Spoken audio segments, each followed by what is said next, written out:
Baldur, íslenska landsliðið mætt til Tyrklands. Hvernig gekk ferðalagið hjá liðinu hingað út? Það var bara langt, skilurðu. Gekk ágætlega, smá seinkanir og svona, voru komnir seint í nótt en þetta hafðist allt saman.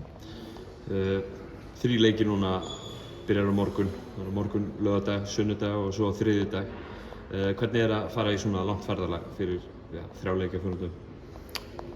Já, ég meina það er bara svo sem öll liðin nema Tyrkland að díla við það sama. Ég meina, þú veist, þetta er bara partur af þessu. Vanalega fljúgum við frá Íslandi til meginlandsins og fljúgum svo eitthvað áfram.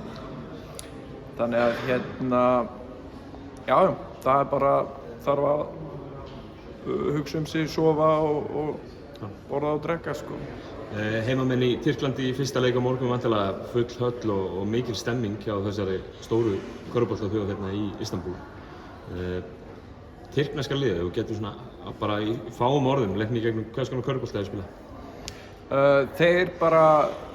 Þeir sem sagt í þessum 3 æfingarleikjum sem við höfum séð, þá hafa þeir spilað mikið á hálfum velli, mikið á pick and roll á toppnum, mikið post-up, þú veist, þeir eru með kannski 4 menn sem eru kannski svolítið dominant í leiknum þeirra og það er þá sérstaklega Sengun sem er í Houston Rockets hefur verið mjög dominant og ég reikna með að hann sé kannski svona leiðandi í því sem þeir eru að gera.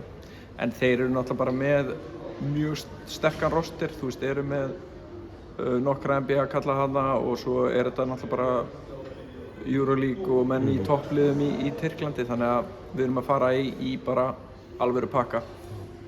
Svo segir Sengun spilar í Houston Rockets í NBA-deildinni, þeir eru með nokkra leikmenn sem eru bara á heimsmælikvarða í raun og verunni.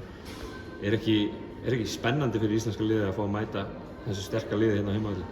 Jú, ég meina það er náttúrulega bara gaman og þú veist, og þetta er eins og við svo sem allir rætt held ég og sagt í viðtölum seinustu 5 árin, þú veist, þegar við vorum í baráttunni í Kosovo á sínum tíma að spila kannski við aðeins svona neðri rönguð lið að þá vorum við að tala að við vildum komast í það að bara spila við þessa bestu reglulega og það er bara það sem við erum að gera, þannig að við erum bara sátt við það. Bestu þakkir Baldur, gangi ykkur vel. Takk.